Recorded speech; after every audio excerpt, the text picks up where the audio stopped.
సోదరులు మాట్లాడారు. నేను ఒక 2 విషయాలు, కీలక విషయాలు మీ దృష్టికి తీసుకొస్తా. నాడు కేసీఆర్ గారి ప్రభుత్వాన్ని దించడంలో, రేవంత్ రెడ్డి గారి ప్రభుత్వాన్ని అధికారంలోకి తేవడంలో అత్యంత కీలక పాత్ర పోషించింది దళిత ఓట్లు.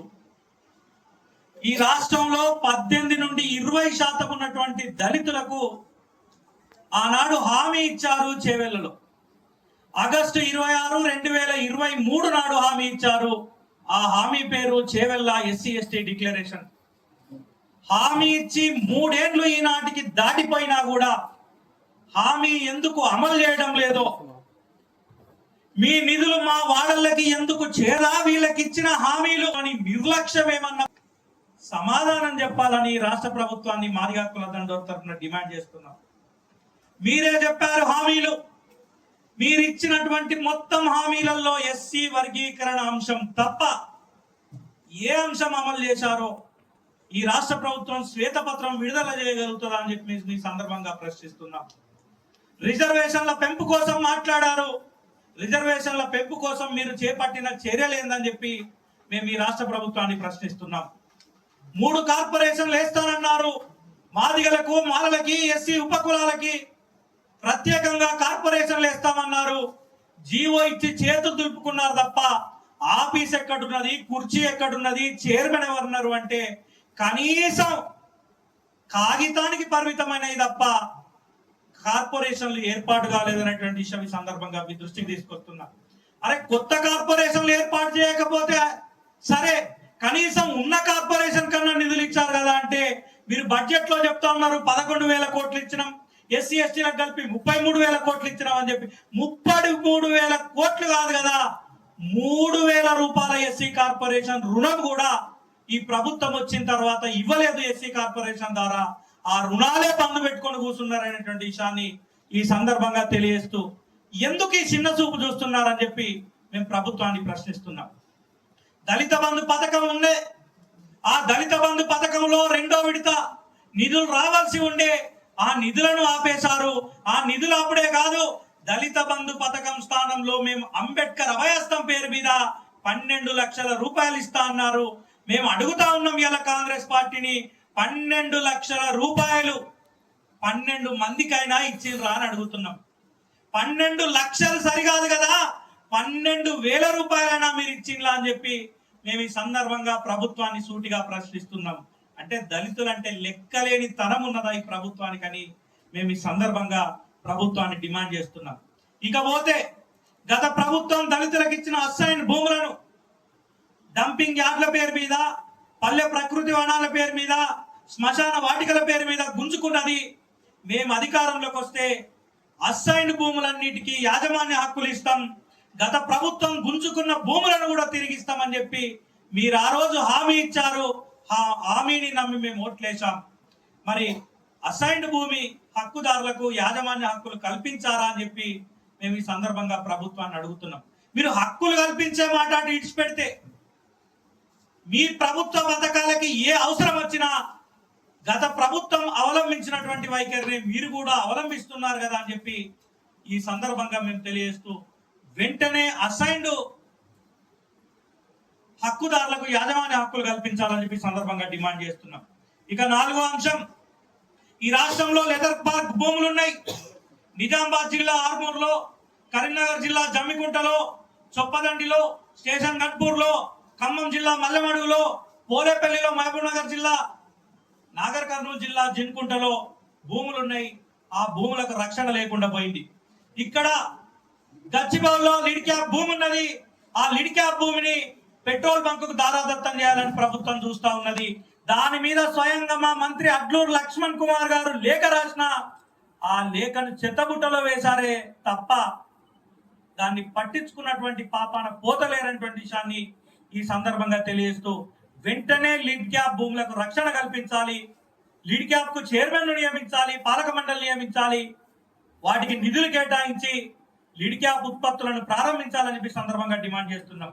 రిజర్వేషన్ కల్పిస్తామని చెప్పారు, ఒక్కరికైనా దళితులకు కాంట్రాక్ట్ అవకాశం ఇచ్చారా అని చెప్పి ఈ సందర్భంగా మేము అడుగుతున్నాం. ఇగో ఈ డిమాండ్లన్నీ మీరు నిధులు లేవంటే నమ్మినాం, ఎదురు చూసినాం. మీరు మీటింగ్ పెట్టి అర్థం చేసుకోమంటే అయ్యో కొత్తగా వచ్చిన ప్రభుత్వం కదా, ఇవాళ కాకపోతే రేపు చేయదా అని చెప్పేసి మేము అర్థం చేసుకున్నాం. నిన్న అసెంబ్లీ ఎన్నికలలో మీ జెండా పట్టుకొని తిరిగి ఓటేసినాం.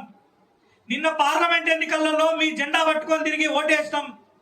ఇక్కడ జరిగిన జూబ్లీహిల్స్ ఎన్నికలలో కూడా కాంగ్రెస్ పార్టీ గెలిస్తే మా దళితులకు ఇచ్చిన హామీలు నెరవేరుస్తుందని ఆశతోని ఓటేసినాం. మరి మీరు ఇచ్చిన హామీ 3 ఏళ్ళు దాటిపోయింది కదా, 3 ఏళ్ల తర్వాతనైనా హామీ నిలబెట్టుకునే ప్రయత్నం చేస్తారా, నమ్మించి గొంతు కోస్తారా అని చెప్పి ఈ సందర్భంగా ప్రభుత్వాన్ని ప్రశ్నిస్తున్నాం. అయితే ఇప్పటికే తొందరపడడం మేము లేదు. ఇగో ఇవాళ ఆగస్టు 26 మీరు హామీ ఇచ్చిన రోజు, మీరు అధికారంలోకి వచ్చిన రోజు డిసెంబర్ 7. హామీ ఇచ్చిన రోజు నుండి అధికారంలోకి వచ్చిన రోజు వరకు డిసెంబర్ 7 వరకు ఎక్కరాని గడప దళితులుగా మేము ఎక్కుతాం, మిమ్మల్ని అందరినీ మొక్కుతాం. ఎందుకు? ఈ హామీలు అమలు చేయాలని. డిసెంబర్ 7 వరకు ఎదురు చూస్తాం. ఒకవేళ డిసెంబర్ 7 వరకు ఈ హామీలు కనుక అమలు కాకపోతే, మీరు ఇచ్చిన మాటను కనుక నిలబెట్టుకోకపోతే తిరుగుబాటు వస్తుంది. ఆ తిరుగుబాటు ఎంత దూరమైనా వెళ్తానటువంటి విషయాన్ని మీరు గమనించాలి. ఎందుకంటే గత ఎన్నికలలో 5,000 ఓట్లతోని ఓడిపోయిన స్థానాలు 13 స్థానాలు ఉన్నాయి. కేవలం 5,000 ఓట్లతోనే. దళితుల ఓటు బ్యాంకు 18%, దాంట్లో మాదిగల ఓటు బ్యాంకు సరాసరి ప్రతి నియోజకవర్గంలో 15,000 నుంచి స్టార్ట్ అయితే 70,000 ఓటు బ్యాంకు వరకు ఉన్నటువంటి నియోజకవర్గాలు కూడా ఉన్నాయి. కాబట్టి దళితులను విస్మరిస్తే అసంతృప్తిగా ఉన్న దళితులు తిరుగుబాటు చేస్తారు. ఆ తిరుగుబాటుకు మొదటి మూల్యం ఈ దళిత జాతి నుండి కెప్టెన్సీ వహిస్తున్నటువంటి మల్లుబట్టి విక్రమార్క గారి మీదనే పడుతుంది. ఎందుకంటే మీరు మా జాతి రిప్రజెంటర్, ఎస్సీ రిజర్వేషన్ లో గెలిచారు. ఎస్సీలకు దళితులకు ప్రాధాన్యత వహిస్తూ ప్రాతినిధ్యం వహిస్తూ ఉప ముఖ్యమంత్రిగా ఉన్నారు.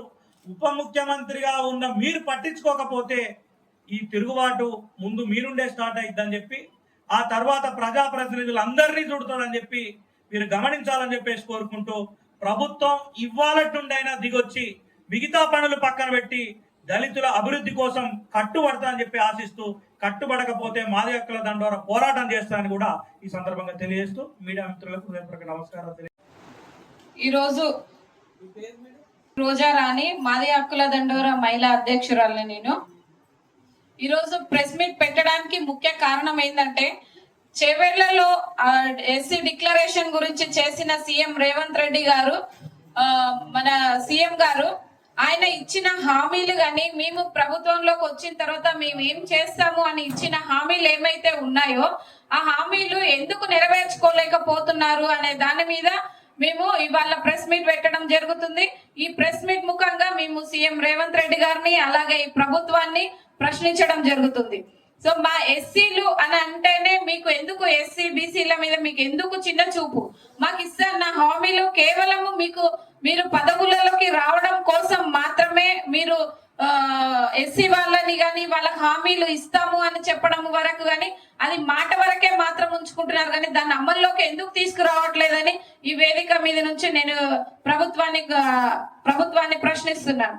సో ఈ రోజు వీళ్ళు ఈ ప్రభుత్వంలో ఎన్ని హామీలు ఇచ్చినారనేది మేము ఇవాళ మీకు ప్రెస్ ముఖంగా మీకు ప్రతి ఒక్కటి మీకు ఇవ్వడం జరుగుతుంది. సో ప్రతి ఒక్క దాంట్లో ఎస్సీ కార్పొరేషన్లలో కానీ చైర్మన్లను ఇస్తున్నారు కానీ దాంట్లో వాళ్ళకి కావాల్సిన బడ్జెట్ కానీ వీళ్ళు అమలు చేయట్లేదు. అంటే పేరుకి మాత్రమే చేస్తున్నాము ఇస్తున్నాము. ఎస్సీలకి మహిళలకి కూడా మేము పెద్దపీట వేస్తున్నాము అంటున్నారు. సీతక్కకి ఇచ్చినాము, అక్కకి ఇచ్చినాము పోస్టులు అనేది హామీలు మినిస్టర్లుగా ఇచ్చినాము అంటున్నారు. ఎవరికి వాళ్ళకి కేవలము నామకే వాస్తే మాత్రమే ఈ ప్రభుత్వము ఎస్సీలని కానీ వీళ్ళని యూజ్ చేసుకుంటుంది, వాడుకుంటుంది అనేది మేము ఈ మాది హక్కుల దండోరా నుండి డిమాండ్ చేస్తున్నాం. స్కూల్ పిల్లలకి స్కూల్ కాడ కాలేజీల దగ్గరికి పోయినా కూడా వాళ్ళ స్కాలర్షిప్లు కానీ పిల్లలకి ఎంత కష్టకాలంలో ఫీజులు కట్టుకోలేని పరిస్థితి ఉన్నప్పుడు మాత్రమే కదా మనం గవర్నమెంట్ స్కూళ్ళల్లో వేసుకొని, స్కూల్స్ కాలేజీలలో యాక్చువల్లీ కులాల గురించి చెప్పుకోలేని పరిస్థితులు ఉండకూడదు అనే సమయంలో మనం ఎస్సీలమని చెప్పుకొని అందులో చెప్పుకోగలుగుతున్నాము అంటే కేవలం ఒక స్కాలర్షిప్ వస్తుంది అనే ఉద్దేశంతో ఇలాంటి స్కాలర్షిప్లు కానీ అన్ని నిధులు ఎక్కడికక్కడ ఆపేయడం ఎందుకు ఈ ఎస్సీల పైన చిన్న చూపు ఈ ప్రభుత్వానికి అనేది మేము డిమాండ్ చేస్తున్నాము.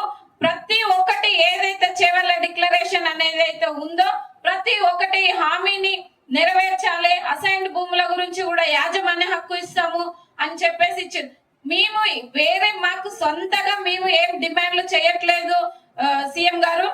మేము కేవలము మీరు ఇచ్చిన హామీలని మాత్రమే మీరు ఖచ్చితంగా నెరవేర్చాలి. నెరవేరిస్తేనే మళ్ళీ తిరిగి మీరు వచ్చే అవకాశం ఉంటది. దానికి మేము కూడా మా వంతుగా మేము కూడా మీకు సహాయ సహకారాలు అందిస్తాం. సో ఇది మీరు దృష్టిలో పెట్టుకొని ఖచ్చితంగా మీరు ప్రతి ఒక్క డిమాండ్ ని నెరవేర్చాలని నేను ఈ వేదిక మీద నుంచి ఈ ప్రజా మీడియా మిత్రుల సమక్షంలో మీకు ప్రభుత్వానికి నేను డిమాండ్ చేస్తున్నాను.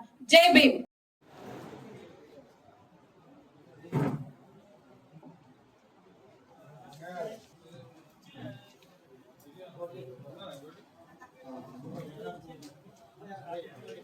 జై భీమ్, జై మాదిగ. నా పేరు కొమ్ము కృష్ణ మాదిగ. నేను మాదిగ హక్కుల దండోరా.